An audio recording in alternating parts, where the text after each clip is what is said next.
Welcome, everybody, to the Tristen Law Show. We're back here for another episode of Season 3 of this thing that I just do because I like doing it. The outpour of the support from everybody has been so great that I decided to set up the studio that I have. I got a little studio that I got now. Just got to do some painting and some other cool things that I would like to do to make it feel a little bit more than a studio. But yep, got the big computer set up, not sitting at the kitchen table anymore, talking about I'm making a podcast. But yeah, we are definitely back here. We are live right now on YouTube. I don't have a schedule of when I'm going to go live on YouTube, so what I recommend is for you to follow or like and subscribe and share and all this here on YouTube if you're watching this right now. As I figure out what works and what doesn't work, I'll come out with a schedule later on. But today we're going to be talking about John Cena's epic career in the WWE and how he just announced his retirement from the WWE last Saturday at the last WWE Premium Live event / pay-per-view, Money in the Bank. So right now we are getting ready to ramp up for a John Cena farewell tour, and this is probably the best place. This is the best place for you to be so that you can catch up with everything that is John Cena related. Just want to throw out a quick disclaimer out there. All the images that you will see today on this episode of this podcast, they don't belong to me. I borrowed them under the Fair Use Act, so they belong to the WWE, they belong to Paramount, and they belong to all of their other respective copyright holders. It's just the image. It's not video or anything like that. So, yeah, don't sue me. So, yeah, definitely talking about John Cena here today. And, yeah, this podcast is fully interactive. In case you have never been here before, 973-826-0101 is the number that you can use if you want to send a text message. You can send a text message to the show for the text message to be read live on the air. That is something that I do here to make this a little bit more interactive. You could also call that same number, 973-826-0101. You can call that same exact number as well too, and leave a quick voice note, and we could play that here on the air live on YouTube, and you'll be able to catch this on demand when it ends up on your favorite podcast platform. But yeah, definitely we're live here. So the thing about John Cena is that John Cena's been wrestling for the WWE for I don't want to say wrestling because he hasn't been actively wrestling full time, but he's been with the WWE for about 21 years. He started in 2000 to 22 years. He's had 22 years of being underneath the WWE umbrella.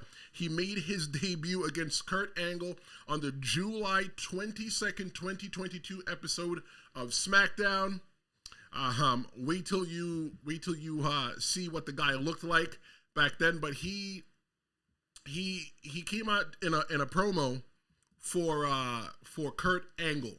Kurt Angle was out there calling people out from the background to come out, and he wanted to see who back there is willing to face him, and he's willing to take on any newcomer whatsoever. So John Cena comes out into the ring, and he challenges Kurt Angle. Not so much in the challenge, but it definitely was a verbal challenge. He got asked by Kurt Angle, "Who do you think you are?" And John Cena says, "I'm John Cena." That's a good answer. That's his name. He is John Cena. And he asked him, Kurt Angle asked John Cena, what business does he have, or what gives him the right to think that he can stand in the ring with somebody that is not in his tax bracket? Okay, like Kurt Angle was the man at that time. He is an Olympic athlete. He was very accomplished in WWE, and he was a hell of a worker, a hell of a wrestler. So, John Cena said ruthless aggression. And, I don't think that Kurt Angle took so well to that, because as you can see here in this photo here, he's laughing at John Cena. He's ridiculing him. I mean, I would too, if I was the man the way that Kurt Angle was the man, like, yeah, okay. But that was ushering in the ruthless aggression stage in the WWE. About a month prior, if I'm not mistaken, Vince McMahon came out and told everybody that they were ushering into a new era of professional wrestling. WCW was no longer, ECW was no longer, WWE was the only kid in town. And at that time, we were transitioning as fans from the Attitude Era with the blood, the boobs, the booty, you know, all the stuff that all of us grew up on, and going into something a little bit more. What was it? We don't really know, but the Ruthless Aggression era was in between the Attitude Era and the PG era, which was coincidentally headlined by John Cena. But in that match between John Cena and Kurt Angle on his debut, you could see that John Cena had something with him. There was something with him. He was special. The match was good.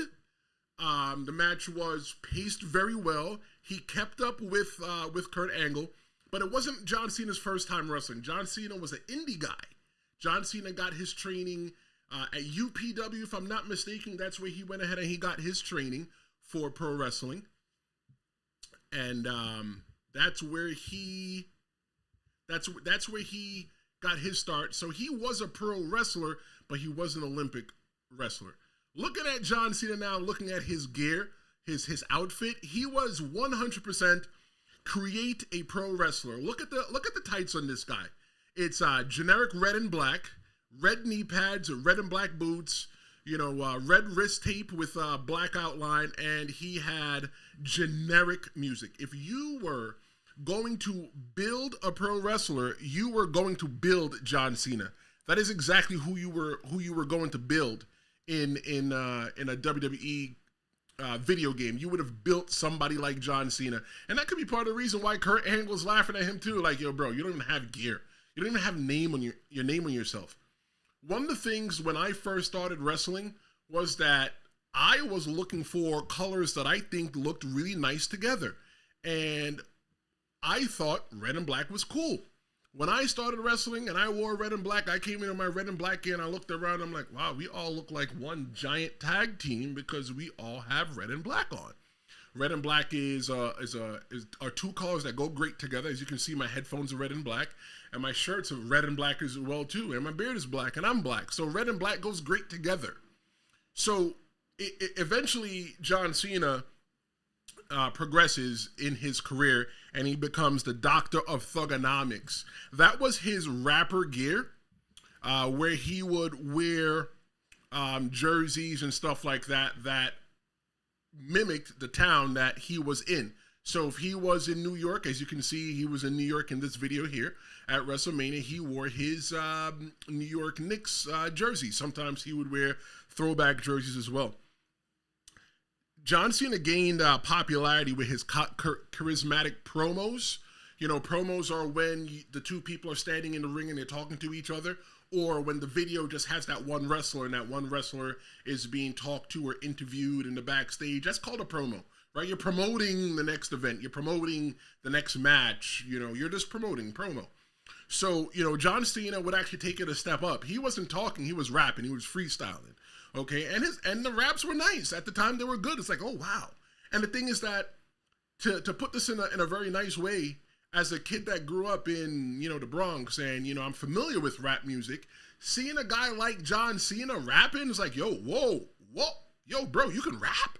Same exact thing happened for Eminem, and the same exact thing happened for Vanilla Ice.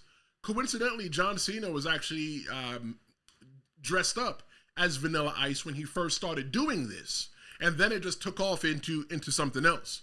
It took off into John Cena actually getting his own album, his own CD, his own record called You Can't See Me. And coincidentally, you can't see him on the cover of the album. It was actually released on May 10th, 2005. And the You Can't See Me album peaked at number 3 on the US Billboard rap albums, and number 15 on the Billboard Top 200 songs. That's dope. That's good. That's really good for somebody like John Cena. But maybe it worked as well too because he had the WWE machine behind him. But for that to be a #1 rap video, rap album, his first rap album, that's dope if you ask me. And, maybe one of his lifelong dreams was to become a rapper, and that's what he got to do as well, too. He got to be a rapper. Later on, we're going to talk about him becoming a movie star, but he got to be a pro wrestler. And I think that pro wrestling is one of the gateways of entertainment. Like, if you want to be an entertainer, start with pro wrestling, because in pro wrestling, you learn to really become an entertainer. And I think that's why I fit naturally well when it comes to podcasting. I like podcasting. I like sitting here in front of the camera and talking to you. Like, for me, it's I still get to entertain, and I'm glad that I'm here with you guys as well too. But yeah, he won his first championship. It was the U.S. Championship. He won that at WrestleMania 20. That's that picture right here where John Cena won the WWE U.S. Championship. He beat the Big Show for it. I remember watching that live in a bar in Florida. It wasn't really a bar. It's more like a Hooters, and that's where I was able to watch John Cena for one of the first times and be excited that he was there. But that was not his last run. John Cena has had a lot of championship accolades underneath his name. Like, if you were looking for somebody to look at somebody's career and see all the stuff that they did, John Cena is the man for it. John Cena's first WWE Championship, where he was on the top of the company, he defeated JBL at WrestleMania 21. 1 year after winning the United States Championship, he beat JBL, John Bradshaw Layfield, at WrestleMania 21 in Hollywood. And you could definitely tell he was a big baby face, because that's the picture here of him when he won it. He was in the crowd with everybody, and all those people sitting there. You never know that you become a part of history. It's just something that you just do. You go, you support the event that you like, and all of a sudden you end up being a part of WWE history. His second championship was at the Royal Rumble in 2006. He defeated Edge and shortly regained the title after losing it to Edge. That's what he did at the Royal Rumble. He lost the title and then shortly regained it to Edge, and that's what solidified his main event status. That feud between him and Edge too definitely solidified his main event status. His 12th championship reign was the Night of Champions 2013, when he defeated Alberto Del Rio. John Cena, tied the record for the most WWE championship reigns in WWE history. So this guy here is already 10, 11 years into his career, and he's already on his 12th championship win, and he's already tied history. So you definitely know that this guy right here was going to be big things in 2013. In his 14th reign was Survivor Series, November 23rd, 2014. He defeated Brock Lesnar. That match detailed John Cena's resilience and perseverance against a dominant opponent like Brock Lesnar. Royal Rumble 2017 was where John Cena won his 16th World Championship. At that time, he tied with the Nature Boy Ric Flair when he defeated AJ Styles. At that time, John Cena, if I'm not mistaken, John Cena was a part-timer around that time. He was a part-time WWE superstar, WWE wrestler, and what he did was he would just come back and just make the business better. He'd always leave it better than when he found it, and that's one of the things that John Cena did. Tell me about your favorite John Cena championship reign. You can send me a text at 973-826-0101, or you can send me a message here in the chat live, or if you're watching this later on, you can definitely send a message in the chat. I read all the messages. I respond to all the messages. Let's have a little bit of fun in the messages. So if it's just something that you're watching later on, go ahead and leave a message, or you could join in live and just text the show if you're watching it live right now. Cena has been on top as either WWE champion or WWE heavyweight champion for a very long time. It shows his consistency in his craft, and if you're looking at it from a storyline point of view, John Cena's that damn good. John Cena has had to fend off the likes of Brock Lesnar, Triple H, Randy Orton, and Edge, which shows that John Cena was capable of performing in big, high-profile matches. That's why they called him Big Match John. At the time, I didn't get it. I didn't like it. I wasn't a fan of it. I wasn't a fan of him.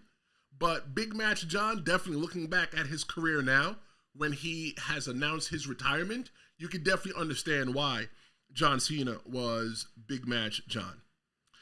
John Cena, unfortunately, has more world title reigns than one of my favorite wrestlers, the game Triple H. Triple H has 15 world champions, and John Cena has 16, and maybe he'll get 17. Let me know in the chat if he'll get 17. John Cena was a role model. A role model because he exemplified hard work, dedication, and perseverance. You could tell in all these matches, John Cena was always fighting from below and fighting up to go ahead and conquer the bad guy, to conquer the beast. And at the end, when John Cena won, he celebrated with all the fans. Another accolade and championship within John Cena is the United States Championship and the Open Challenge. So pretty much, Cena won the United States Championship in 2015, and he had an open match challenge, which pretty much re-added prestige to that United States Championship. Now, the United States Championship was one of the championships that WWE took, that they brought over. They transitioned over from WCW when they closed it into the WWE. So there was always prestige on the championship. There are matches that you can find, like Booker T. When Booker T, yes, can you dig it, the 5-time WCW World Champion, Booker T had a best of 7 match, and it was on Nitro, it was on Thunder, and those matches were awesome. I think that was Booker T's coming out, and that championship had prestige on it, maybe just a little bit as much as the WWE Intercontinental Championship. But nevertheless, when it came over to the WWE, I personally felt that belt didn't have any prestige. It was just another belt, just to mirror the Intercontinental Championship, just so they had a belt on SmackDown or Raw or wherever they decided that it was going to be for that year. At that time, it was on SmackDown. The Open Challenge that John Cena did gave younger stars an opportunity, such as like Kevin Owens. It gave younger stars like Cody Rhodes, but he wasn't Cody Rhodes at the time. He was Stardust. Yep, he was definitely Stardust when he won that championship. And the Open Champion, the U.S. Championship Open Challenge match, it was, if you ask me, a callback to when John Cena started. How did John Cena start? John Cena came out to an open challenge by Kurt Angle, and he didn't win, but he had a good showing.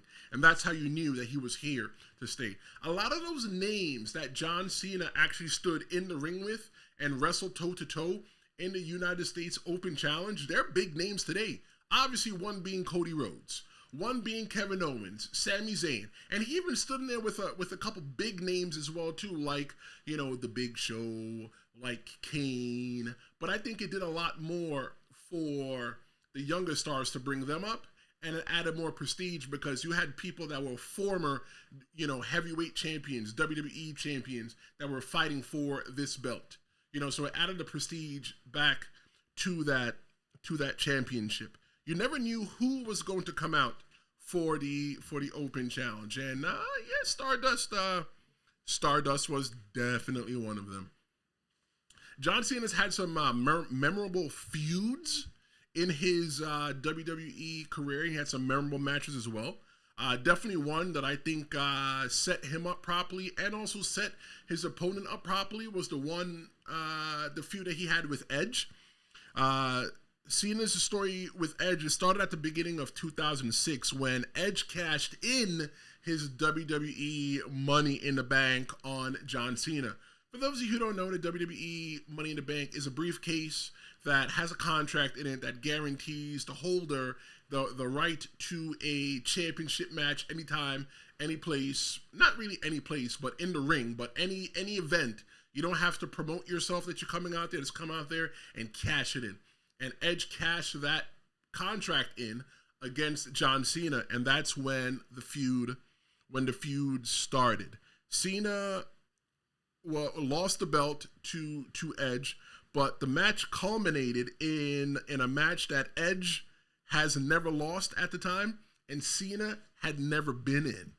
This match was a TLC match, and this took place at Unforgiven 2006.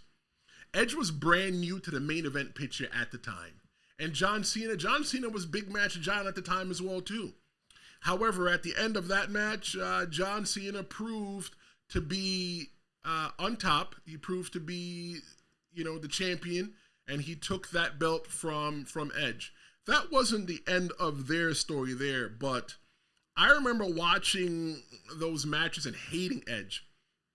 Edge is one of the people that I actually looked up to when I was a younger pro wrestler.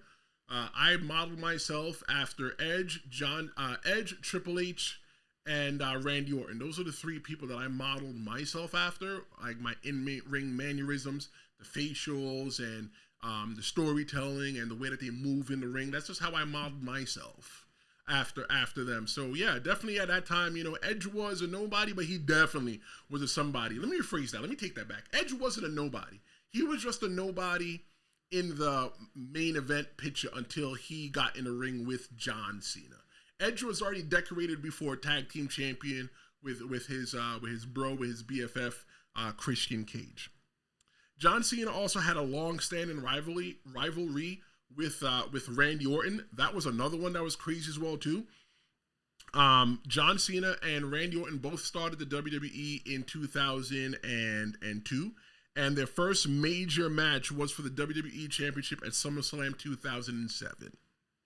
Cena was injured in 2007, so he had to relinquish the WWE Championship, and then he came back at the Royal Rumble 2008, won the Royal Rumble, and relit the championship feud between he and Randy Orton. The thing with Randy Orton is that Randy Orton at the time was wild. He's crazy. Randy Orton is wild and crazy. You always got to watch out for Randy Orton. You never know what he's going to do. He's the Viper, and the voices speak to him inside his head, and they still allow him to walk around and deal with regular public. Watching WWE right now, just to make this real brief and short, Randy Orton's a good guy, but I'm not sure. I don't really trust him. And Cody Rhodes trusts him a little bit too much. But we'll have to wait and see. One of my favorite matches between Randy Orton and John Cena was at Bragging Rights 2009. And I like that match because it showcased both John Cena and Randy Orton's endurance, because it was a I Quit match, and it also showcased their storytelling. I don't care what anybody is saying right now about pro wrestling. Listen, you can watch pro wrestling and do 1,000 super kicks, 1,000 punches. You can do every pro wrestling move in the book. None of it matters. Pro wrestling is about storytelling. Every single movie, every single book, every single TV show, the reason why they're so popular is because of the storytelling. You might not be able to remember certain scenes or scene for scene in the movie or move for move in the match, but you'll definitely remember the emotion that you had going into the match. Don't let anybody tell you different if you're a pro wrestling fan. And if you're a pro wrestling fan and you think that, that's good for you. That's good for you. But that's not what pro wrestling is. It makes no sense to me that you can take 100 super kicks and still continue with the match. If a guy kicks you in the face 100 times, you're not going to be able to stand up. Okay, and Shawn Michaels has beat bigger guys with a super kick, and he's only had to hit it once, maybe twice, maybe 3 times. For me, it's all about the storytelling. When I was wrestling in the ring, I was always a storyteller inside of the ring. Another feud that John Cena had, this one was with Brock Lesnar. This was SummerSlam. This culminated at SummerSlam 2014. This was right when Brock Lesnar came back from the UFC. Let me tell you something. If Brock Lesnar didn't have the medical issues that he had, he'd probably still be in the UFC, right? Because Brock Lesnar's a bad man. Those hands look like he was hitting you with 2 Christmas hams, and at that time he was a bona fide badass, and he proved that by going to the UFC. And when he came back, he was the former UFC champion, former WWE champion, now back in the ring as a pro wrestler. That's a hell of an accolade, and that's a hell of a mountain for somebody like John Cena to climb. John Cena wasn't a UFC fighter. He was a pro wrestler, and he had to learn, storyline-wise, how to persevere in the ring with somebody who was a UFC fighter, right? Because Brock Lesnar choked people out. So how do you get close to somebody that strong, that big, without being choked out? Lesnar walked into SummerSlam 2014 and just took the belt off John Cena. You know, he dominated John Cena in that match. And I suggest for you to go back and watch that match, SummerSlam 2014, John Cena versus Brock Lesnar. Cena walked in as the champion, and Brock Lesnar walked out as the champion. That match took about 15 minutes of total domination. Obviously, Brock Lesnar lost that belt later on, and John Cena was able to climb the mountain again. But you know, it wasn't for nothing. It took one of the lives, one of the cat lives off of John Cena. One of the other matches and feuds that'll definitely go down in history with John Cena is his iconic match, his iconic rivalry with The Rock. We talked about The Rock in the previous podcast episode for my WrestleMania XL reactions.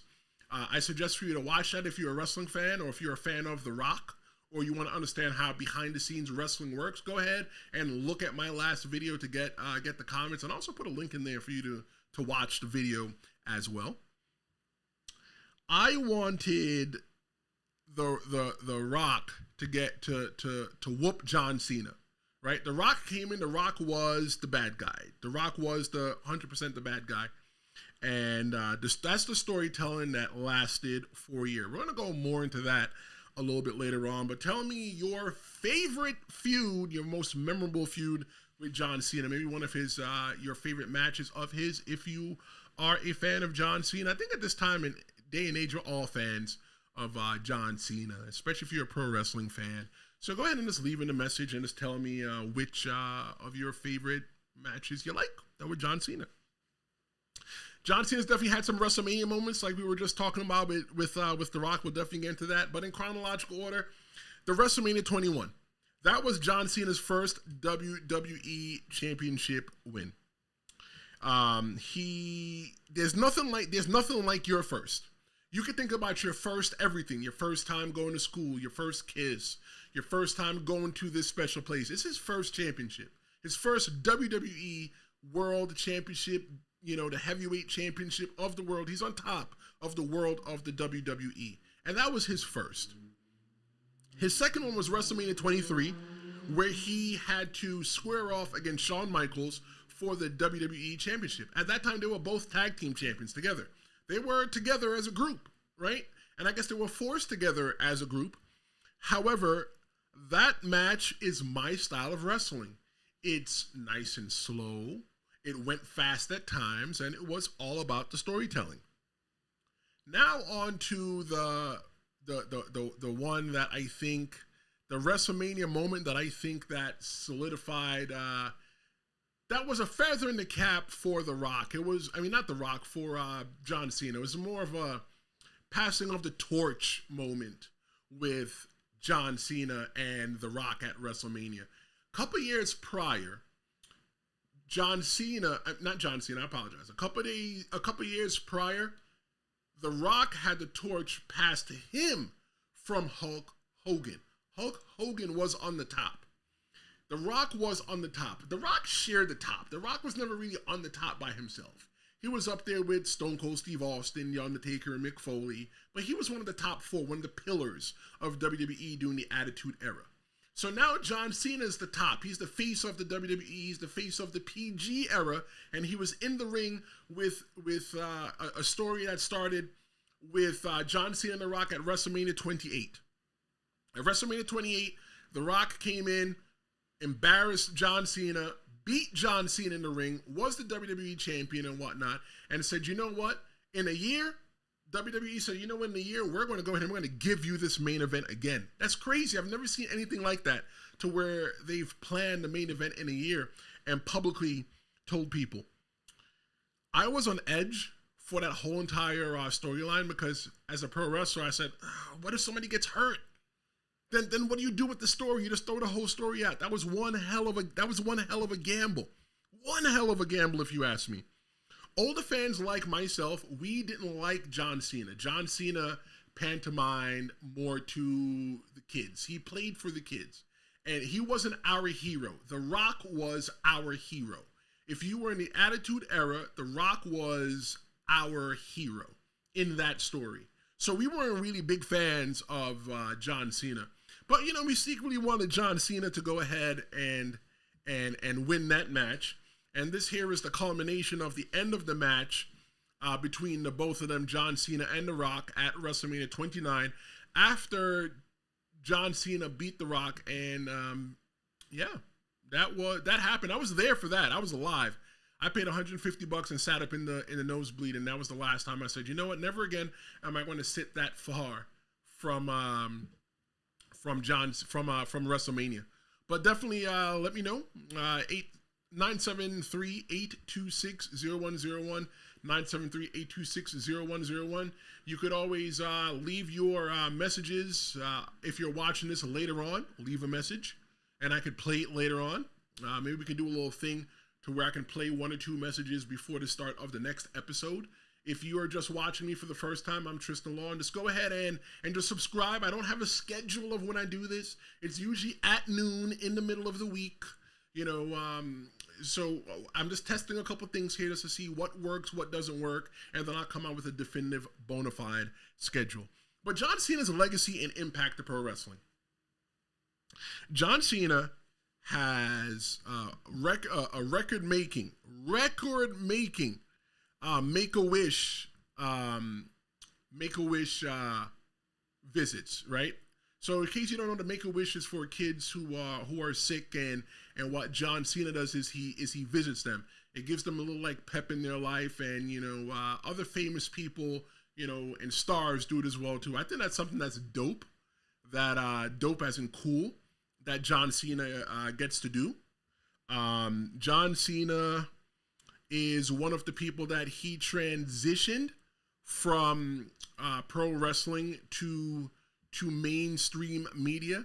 John Cena, if you ask me, he's one of the last people to transition from pro wrestling, WWE, over into Hollywood. At this time, there's nobody that is bigger than the WWE. You're just as big as the WWE. Like right now, yeah, Roman Reigns is on top. Roman Reigns is the man. Roman Reigns is out there doing movies as well too, but I don't feel that he is going to be as big as The Rock or as big as John Cena. But you know what? Time will only tell. John Cena has had some significant roles in entertainment. He's known for the 2021 movie Suicide Squad. It was nominated for 43 awards and won 4. I think that's a pretty good accolade for John Cena to be a part of a movie that won that many accolades. John Cena was also a part of the 2021 movie F9, the Fast Saga. That's a part of the Fast and Furious. I think they might be up to like Fast 900. Looking at it now, a lot of the top stars in the WWE were in Fast and the Furious history. Look at it like this. John Cena was in it. The Rock was in it. and Roman Reigns was in it. So maybe Roman Reigns is going to be somebody big in Hollywood. Look, I'm not saying that I don't want him to be. I'm just saying that the way that pro wrestling, the way that WWE is shaped right now, that it doesn't look like anybody's ever going to be bigger than the business ever again. But you know what? If he could be and he could feed his family, he doesn't have to bump around in the pro wrestling ring, make more money without being away from his family so much, you know what? God bless him. John Cena was also in the Transformers spinoff Bumblebee. That's right. You can see him right there. Yep, John Cena was in that movie as well too. That one was nominated 13 times and won 2. John Cena himself decorated. John Cena himself is a decorated Hollywood star. John Cena has been nominated 17 times and won twice. That's dope, if you ask me. And also another fun fact I want to talk about being in entertainment for John Cena. When you look at John Cena's IMDb, John Cena has been on WWE television. I'm only counting NXT. I'm counting Monday Night Raw, and I'm counting SmackDown. 740 times he's appeared on those programs. 740 times you can attribute that John Cena's been on there. That's crazy. That's crazy. That's a lot of television. That shows that John Cena's been around for a long time. He's an OG.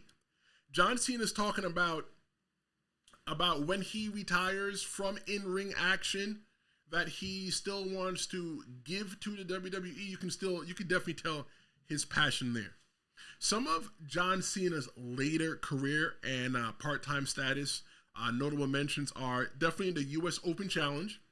Its impact, like I said before, it opened the door for other people to be brought up to the next level, other stars in the making to showcase themselves, and it also opened the door for other U.S. Championship Open challenges, such as what Logan Paul did. He's the current WWE United States champion.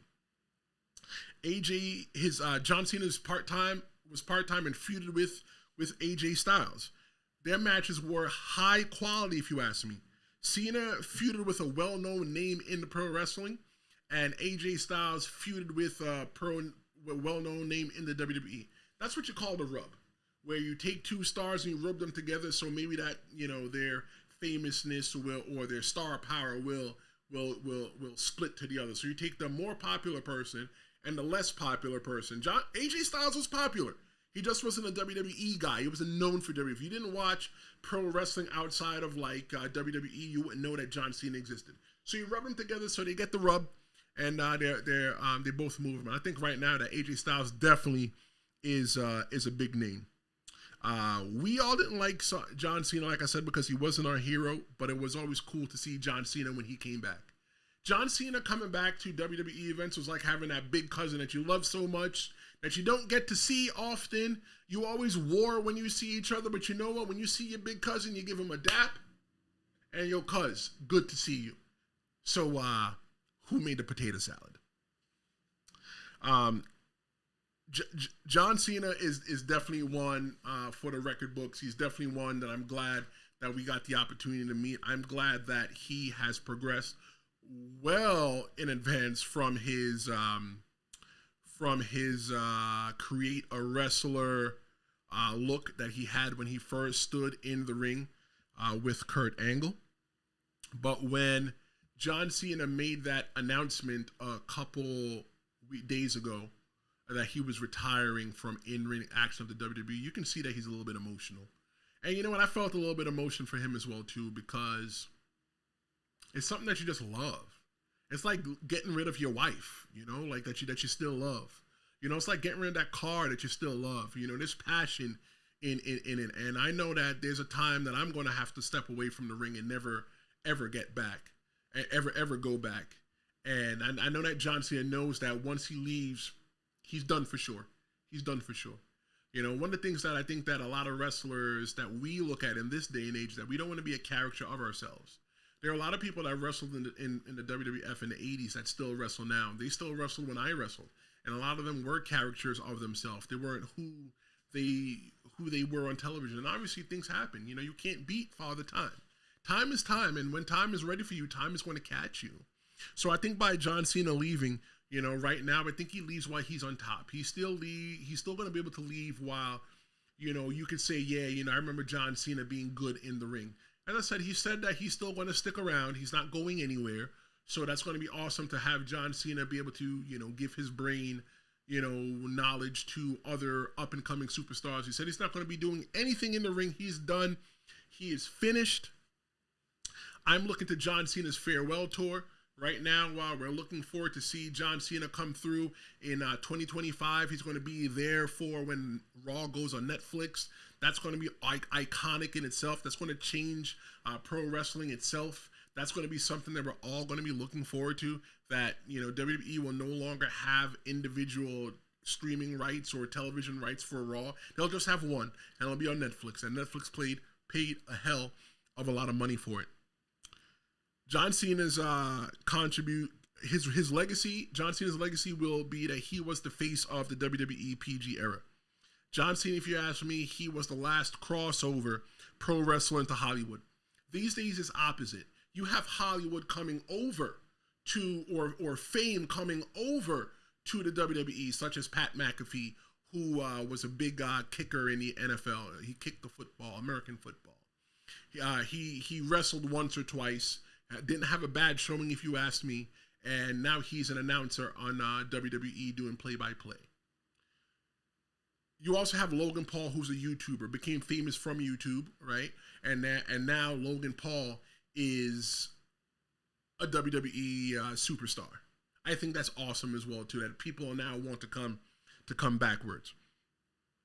John Cena, one of my personal stories with John Cena. I never liked John Cena. The reason why I never liked John Cena is because when I was in pro wrestling school, John Cena was everything that I was taught not to be. He wrestled in shorts. He had only a couple moves, and he threw a terrible drop kick. If I wrestled like John Cena and looked like John Cena, I promise you I wouldn't have got booked anywhere. But then I stopped as I realized, as I got older and wiser in the pro wrestling business, that I'm not John Cena. That John Cena is John Cena, and it works for him because he is John Cena. I also learned when I grew up as well, too, in the pro wrestling business, that it's not about the moves. It's about the story that you tell inside of the ring. And John Cena is a hell of a storyteller. One of my favorite matches with him, I think it's the greatest Royal Rumble, is where it took place, with him and Triple H, were the opening match. The opening match, two multi-time WWE champions, world heavyweight champions, opened up that pay-per-view. It was an awesome match. And I guess Triple H is in a couple of my favorite matches of all time. John Cena has set the bar for passion and intensity doing his time in the WWE. And I want to thank John Cena personally. If you're watching this, John, I want to thank you for your contributions to pro wrestling, and I look forward to whatever else it is that you choose to give us during your transition from being a full-time active wrestler out of the ring. I'm looking forward to your matches. I'm looking forward to your bangers, and I'm looking forward to see what you do in Hollywood. Okay, I think you got a pretty cool personality when it comes across on the camera when you're acting, and I think you got a pretty cool personality when you're doing one-on-one interviews as well too, as seen on the press conference when you were answering questions about your retirement. I encourage you, if you're watching this, to give me your greatest John Cena moments. Feel free to drop them in the chat. Let me know how you feel. You can also call 973-826-0101 and leave a voice message. You can even send a text. Don't forget to tell me who you are and where you're calling from. Let's make sure we get that most important information in there as well too, so we can give you the proper credit. And if you're watching this later on, like I said, just come into the YouTube chat and just leave a message and, let me know what your favorite John Cena moment is. I definitely want to thank you for joining me today and being a part of my dream, which is talking in front of the microphone. I enjoy it. It takes me outside of my comfort zone because I definitely want to do this with somebody else. I want to have somebody else that I can throw my ideas off of, but it's so hard to be a podcaster or a radio personality to where you're talking by yourself. But you know what makes it easy for me? You're joining me here, and you're coming back, and you people are watching the videos, and I appreciate you for that. And if you like what I did here today, I'm asking you for you to subscribe. And I'm asking for you to share this with somebody that you think may appreciate this. My name is Tristen Law, and this is the Tristen Law Show. And I want to thank you for joining me, and I'll see you next time. And as they say in Puerto Rico, adios.